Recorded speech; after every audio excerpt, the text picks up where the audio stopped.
Aloha, everybody, and welcome to this episode of Faith and Family First. I'm your host, Eva Andrade. I'm here with my co-host, Marcus Oshira, and we're going to be talking about one of the things that's greatly overlooked when a legislative session comes and goes, and that's the budget. Well, now that it's been finalized, what's it about? Does it affect your wallet?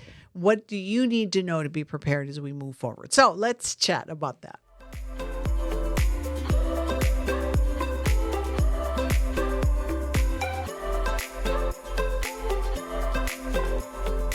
Marcus. Yes. Where are you going down memory road with all of this budget discussions? Yeah, it's a little rocky road, especially now going on with the federal government and our new president and all the different variables out there. It's very exciting. Well, I tell you what, I just filled gas in my car. And why is our gas still obnoxiously expensive here? You remember the gas cap?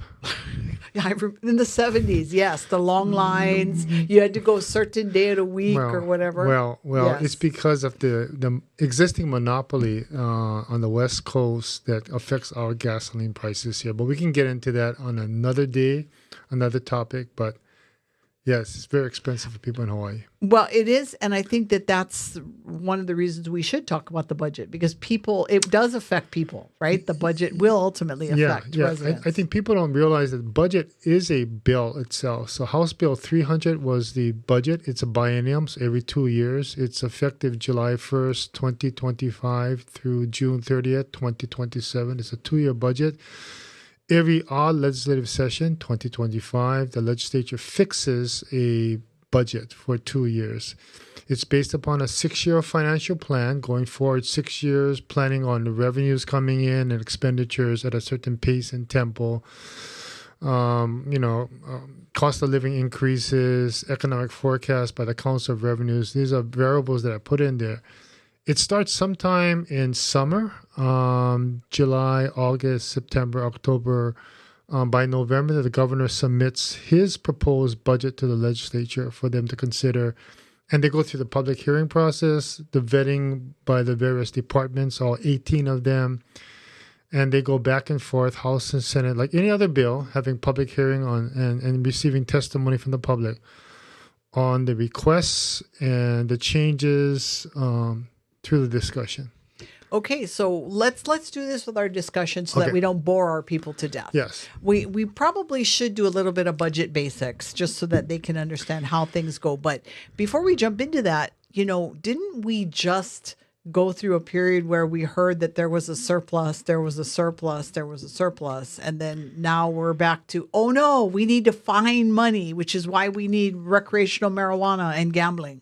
Yeah, it's interesting, that terminology of surplus. There's always going to be a cash carryover balance. That's part of the requirements of the legislature, the Constitution, to have a balanced budget. So unlike the federal government that can issue money, issue credit, print money, we can't do that. So we have to balance on the books on a 6-year financial plan. It has to pencil out, make sense.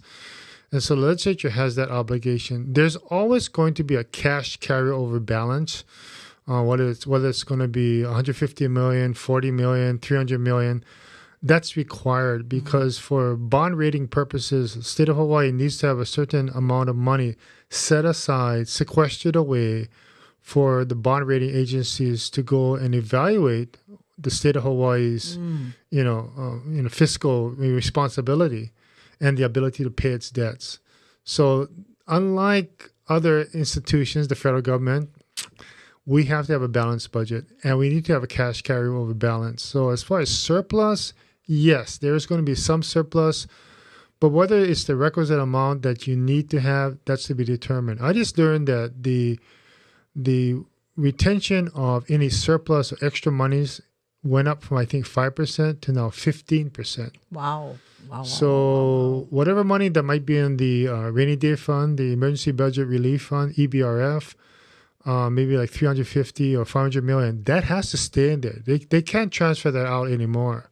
Which is what people were kind of thinking, is maybe they would get some kind of a cash back. Yeah. Well, I think technically technically under the Constitution, there was a requirement. I think you had 3 consecutive years of a surplus or excess money. So the taxpayers were, deserving or entitled to have some kind of refund. But the legislature, instead of giving them $1 each, 1.4 million, it's better cents. better to hold on. No, better to hold on to that money and put it into the rainy day fund, the emergency budget relief fund. And that makes sense because it shores up the creditworthiness of the state of Hawaii. So that's important. And we need to keep that money in there. So we do. And we want people to stick around because next week, you and I are going to, for the next show, we're going to be talking about why it's important that we have good people that run for office and why they should run for office, right? So it's always important. You got to remember that this is a very young legislature, especially the House. There's 51 members in the House. 31 of the 51 have been elected only over the last 2 or 4 years. So in 2022, large cadre came in, and then 2024, another group. But 31 of 51 have served less than 4 years. And we want, and people, you guys want to stay plugged in because there was a shakeup in the House. And we want to talk about that shakeup too. But the reason I even am bringing this up is because what's really important is once you get elected to office, you are appointed to committees. Yes. So depending on what your passion is, what your background is. So because we're talking about the budget, and there's a very large finance committee in the House and in the Senate. So how do people get appointed to this very powerful committee? Okay. It comes in when you're a freshman coming in. The practice when I was there was to try and get on as many freshman members as possible because you want to give them the broadest exposure to state government at all levels. Exposure to all 18 departments, Department of Education, University of Hawaii, Department of Health, Department of Land, Natural Resources. But that means you have novices sitting well, in there. You do, but you mix it up with some senior members. So usually the senior members would be the chair, the vice chair, and then some other, ranking members of the committee. But you want to give them the greatest exposure. And then through that period of time, they might develop their interest in health, policy, or maybe environmental policy or energy policy, or homeless, issues or human service issues, or, through that process of learning and seeing the big picture. They also learn about revenues. Where does the money come from to support, pay for, and have these services? Obviously it comes from both our residents, citizens, as well as visitors, tourists. So they understand all of that. They see the big picture coming in the first 2 years. So you know what's really interesting? So in all of these shows that we do, and we encourage people, right, to build their relationship with their legislators. Yes. It is super important that you have that relationship, especially if they're sitting on the finance committee. Yes, it is. It is. And I think they need to understand that whether you're a D or an R, there's a rule in the House that there's proportionality of membership in a political party. So although there are 9 Republicans and there's 42 Democrats, the appointment of the members to those committees, like the finance committee, has to be proportional to the membership. So basically 4-1, right? So you have some Republicans who are seated there, to reflect and take back to the Republican caucus what they're learning. They can share that with the rest of the members in the minority caucus. That is, it's so fascinating to me, and because we encourage this relationship building, right? That I think when your legislator hears from you and you have a good relationship with them, you may even learn something about the budget by talking with them. You certainly do. There's so many elements to it. It gets really small. You can get into the weeds and get into the nuts and bolts of it. It gets really finite. I mean, really granular. Like grains of sand. But if you understand the bigger picture, you'll have a better idea of where money's coming from and where money's go. And in that regard, I can tell people right off the bat, the biggest piece of the pie goes to health and human services education. Health, human services, education, and then debt service. So when I say debt service, I mean, it's like a mortgage. Right off the top of your family budget, you're paying your mortgage, right? You're paying your cost of housing. That goes right off the top, right? Then you pay your utilities, right? You pay your water, your electricity. Those are what I call fixed costs. And similarly, in the government structure, you have those fixed costs. Right off the top, you're paying for all the money that you're borrowing to build the new school building, the new hospital, right? The new clinic, the gymnasium, right? The Performing Arts Center. Those cost money, and those are being financed through loans. We call them bonds. And that comes off the top. And then there's already fixed expenditures like retirement. You have to pay pension for all the state, county employees out there. That's an obligation. Then you also have a fixed element of cost for your Medicaid healthcare services, health insurance for the low-income people. That's also a fixed cost. So these are what I call fixed costs. And so when you look, so the wiggle room on those are probably not real big, right? yeah, let me blow your mind on this. Okay. So if you take out all the fixed costs, the bond debt costs, like your mortgage costs, health insurance, utilities, obligations there, and you add in health and human services, education. Okay. Health, human services, education.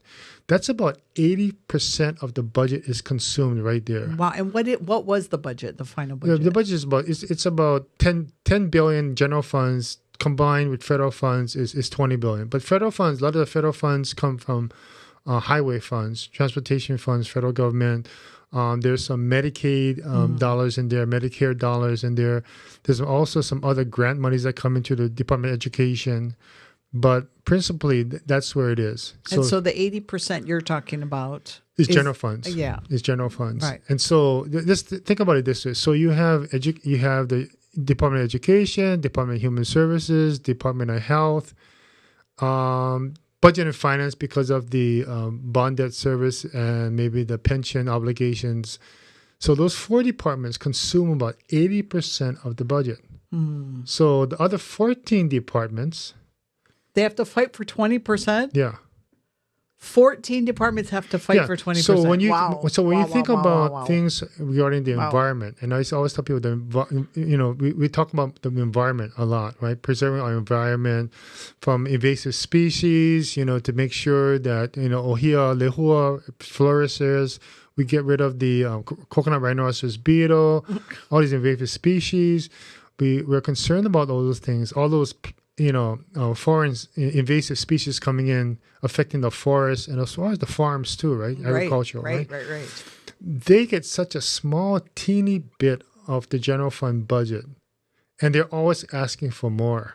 So, obviously, you've had a chance to look through everything, but one of the recent newspapers talked about the climate change money that's, I guess, going out there. And actually, we have some local groups that are telling people to contact the governor to veto the climate change bill. So what's happening with that? Yeah, I'm reading directly from the Honolulu Star Advertiser, Sunday, how appropriate. May 4th, 2025. And I always tell people this is just a freebie. I tell people that maybe the week after or maybe several days after the legislature sine die ends, May 3rd, thereabout, there's going to be an article in the Honolulu Star Advertiser. It's going to be a one-page kind of thing like this. And it lists, just an overview of all the bills that passed and did not pass, okay? Right. But it gives you a pretty good snapshot of some of the places that money went. So this particular bill you're talking about is a hotel room tax bill. It's Senate Bill 1396. And what it does, it increases the state hotel room tax to 10% from 9.25%, okay? And it establishes an 11% tax on cruise ship fares. And that starts January 1st. Wow. So it's an increase in the TAT, hotel room tax, and it's going to fund what I believe it's a program the governor wanted all these years. He made it a priority when he ran for governor, was to pay for climate-related disasters, mitigation, and mitigating tourism impacts on the natural environment. Wow. So how much, when we're looking at the budget the last time we talked about Planned Parenthood. Yes. And how much is Planned Parenthood getting? I believe Planned Parenthood got $3 million. So $6 million. Yeah, over 2 years, buying them. Yeah, so $3 million. That's basically for all the important work they're doing in the community. And I'm saying that tongue in cheek. I don't want people texting me going, "Why are you supporting Planned Parenthood?" Yeah, well, it provides for their operations, and that's why there's an interesting issue here going on right now because it's not only the Planned Parenthood services. Traditionally, we think about Planned Parenthood, but the other services provide. Because I just learned this. Yeah. I wasn't aware that Planned Parenthood, besides reproductive issues with women, are also involved The gender identity stuff, right? yeah, the actual physical The gender affirmation drugs, manipulation. Some people call it hormone mutilation therapy. Oh, yeah. of the young children. Well, the hormone therapy.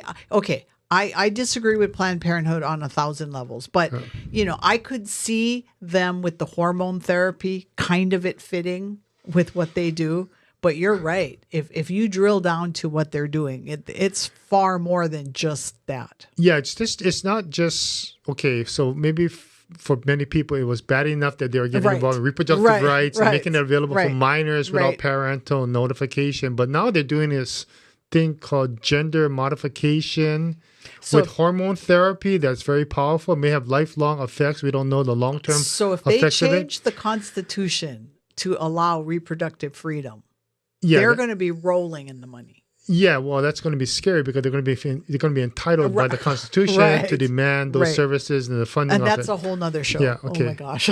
But anyway, they got So long story short, they got $3 million 1 year, $3 million the second year. And the idea is that's to offset any decrease in federal fundings, Title X fundings. Well, I definitely want, because like I said, I know that you've had time to really get into this budget and you have some things, but what I'm trying to do is knock off some of the stuff I know people are concerned about. The other thing is I saw that on the universal vaccination funding, that did pass and that's sitting on the governor's desk, and they're want to spend $1 million on that. Yeah, what was the bill number again? That bill was Senate Bill 2434, I believe, but let me check. Senate Bill 1434. Yeah, 1434. Yeah, it did get approved by the legislature. And what it does there is create a new special fund. It's called the Vaccine Immunization Special Fund, and allows the governor through the Department of Health Director, Kenny Fink, to purchase medicines or shots or even vaccines from the monies in that account. I think the legislature appropriated $934,000 every year for the operations of it. And I guess the idea is going forward, they're going to go and assess different entities or groups or individuals for the cost of acquiring these medicines. So people that support it are going to tell you, well, that's because you can get it cheaper when you do this bulk buying kind of a thing. And I think 14 other states are already doing it. So that's what people that support it are going to be saying. Yeah. But the people that are opposed to this are highly concerned about this, because if they start buying vaccinations in bulk and then they pass a law, which they almost did this year, saying that you can't opt out for any religious reasons, then suddenly you're in the crossfires. Yeah, I think people who went through the great pandemic of 2020 through 2024, I think we understood that there was a lot of government overreach without any science based decision making or policy implementation on so many levels. I mean, we learned about the mask thing, social distancing 6 feet, and even the effectiveness of the so-called shots, right? 1, 2, or 3, you go, prevent you from, getting the disease, and I don't know, even, people got the disease. But anyway. Well, okay, so those are some of the problematic things. Is there anything good in the budget, Marcus? Anything that we can say that's a positive thing? There is good. There is some money that went there to take care and help the recovery of Maui. They put aside substantial amounts of money there. So there's a global settlement right now being processed through. I tell you what, Marcus, when I try to do research on Maui and where those people that have been displaced are and all that, I am horrified that there are still all kinds of craziness with regards to their relocation. Yeah, there is. So I think going forward right now with the global settlement, with the different defendants involved right now, the state coming forward with its share of monies, I think that's going to go a long way to finally settling this thing instead of prolonging it through long-term litigation. So that's the up and down of settlements, right? Any kind of tort settlement. That's one thing good. I think the additional monies went into assisting private developers on affordable housing in a revolving fund. dwelling unit revolving fund. I think like $400 million are in there that can be used and reused again to incentivize and encourage development, private sector development of affordable housing.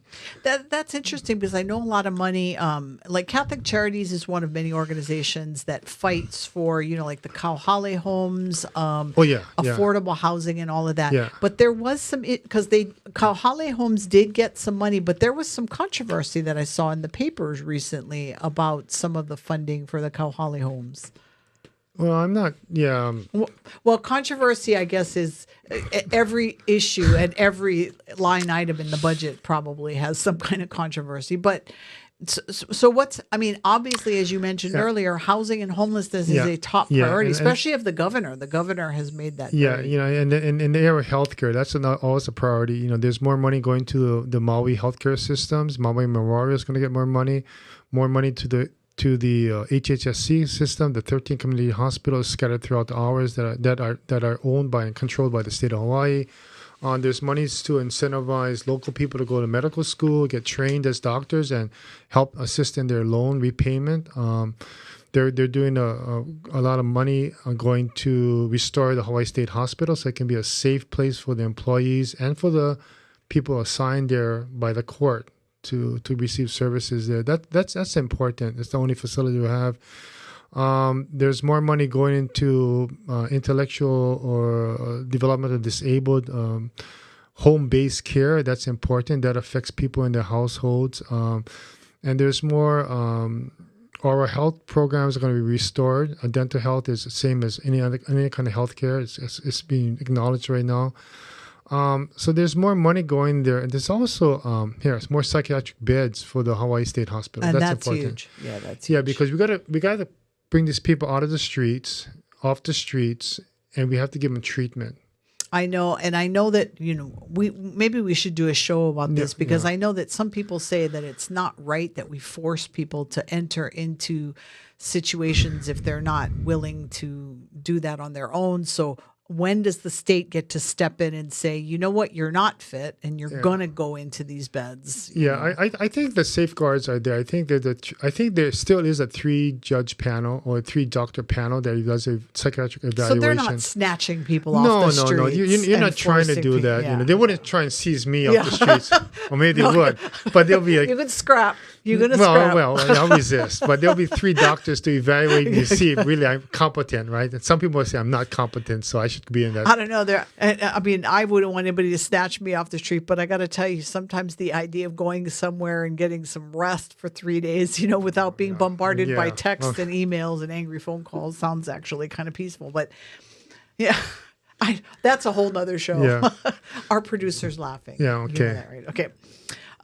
So did you notice when you were doing all your research, did you notice any particular political pressure from any particular group on any of these financial issues that maybe got their way or didn't?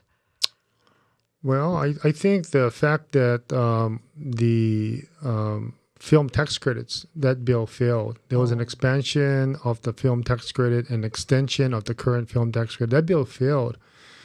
And I think that upset a lot of people in the industry, those who are affiliated with the industry. There were some expectations that something would come out.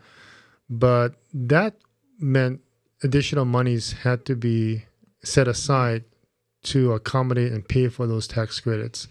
Well, I'm surprised you didn't jump in and say marijuana and gambling. Both of those groups had heavy lobbying, and they did not get it. Yeah, I think the gambling one, thanks to yourself and other people involved in it, I think people realized it was premature at best to even consider to walk down that path. So I think what they did was punt and come up with a consolation prize for the advocates to have a task force. Yeah, have a task force. And I think that needs to be watched by your viewers and listeners, that there is a task force going on and they're marching to come forward in December of next year or this year with a bill to allow for any and all types of gambling. Yeah, I've told everybody that even though we can rejoice that all of the bad bills we were tracking, all of them ended up dying, except for the resolution. But the rest, died. It doesn't mean they're dead. They're actually sleeping. They're sleeping comfortably right now in a nice warm bed. Yes. ready to be awakened. Yeah, some of them might be on a cold slab, but I remember reading in the Bible somewhere about this man named Lazarus. He was risen from the grave. So the Lazarus effect is alive and well at the Hawaii State Legislature. Yep. So marijuana can also come back too now. Yep. It's going to be, because again, we're talking budget, and ultimately they're going to say we need more funding. We need more funding.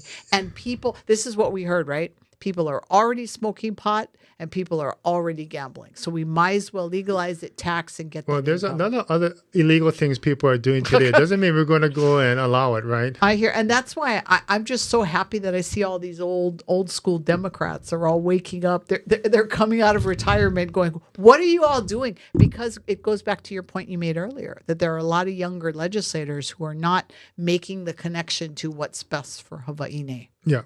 I don't think they appreciate the extent of these policy decisions and how much effect it will have upon the community and the culture of Hawaii. We have never allowed and condoned gambling, and once you allow cell phone casino gambling in, that's addictive. That's 24/7. Casino in your pocket. That's going to destroy us. That's going to destroy the young generation. Oh, and you can see it. People that don't gamble, you see them doing it with YouTube. They can sit on their phone for hours watching YouTube or on Twitter, on X, and all that. So think about that, but in terms of gambling and the way kids can't get away from it. But okay, in the last few minutes, so from your perspective, how do you think people of faith can look at the budget and maybe bring their faith into the budget process, or staying plugged in and being involved? I think, first of all, you need to develop a relationship with their legislators. I'm surprised today that they don't even know who their state representative is or their state senator. And if they do, they don't know what committees they're on. Well, yeah, they should call them. This is the time, and I encourage the legislators from their side to reach out. The next 8 months, what we call the interim period, is when you develop the relationships. Call them up. Say hi. I'm your constituent. Hey, I never met you before. I seen you sign waving. You look pretty cool. You look pretty tall. What school you in grad? What school you in grad? Can I take you out for coffee? Yeah. Or have a bowl of chili somewhere. You know what I mean? Take you to Zippy's. Whatever. Right? Okay. But develop a relationship, and I think tell them, this is what I'm concerned about. I want safe streets. I'm concerned about the homeless, right? I'm concerned about what happens to my mother or my auntie when they get old. Where are they going to go? Who's going to take care of them? I'm concerned about. And how can I help? Yeah, and how can I get involved? Yeah. Because everybody quotes it, right? And this is what happened when we had that very young president, that Catholic president, right? Kennedy. What did he say? Right. He said, "Ask not what your country can do for you, but what you can do for your country." Yeah. And I think it goes the same way for our that's state. Same true today and rings through the ages, right? It really. Okay, so we have just 2 minutes left. What does the budget tell you? What's coming up? Because the budget points to other things. So. The budget tells me this. They have they are facing some unknown cuts that may come in from the federal government when the federal government finally settles on its budget priorities. That would have an effect. There is a pending idea that there might be a recession next year or later this year, 30-40%, according to the University of Hawaii Economic Research Office. We need to be prepared for that. That means less travel, less tourists, less flights. That affects the local economy. We need to be aware of that. And I think the legislature has planned to come into a special session either in September or November to address all the concerns and shortfalls from the decisions made by the federal government. Absolutely. Make sure that you go to hawaiifamilyforum.org. You sign up to get our alerts, because what we want to do is, Marcus and I are going to be going into the community very shortly, and we're going to be doing two things. We're going to be talking about the past legislative session, but we're also going to be preparing you for what's coming up, because next year, not only is there going to be a legislative session, obviously, it's an election year, which is going to tie in nicely to our next show, because Marcus is going to be talking about why we need good people to run. We want you. We want you. Those old Uncle Sam things. Yeah. Make sure you like this video, share, subscribe, hit that notification button so that you know every time we upload a new video, and we will see all of you next week. Mahalo, everybody.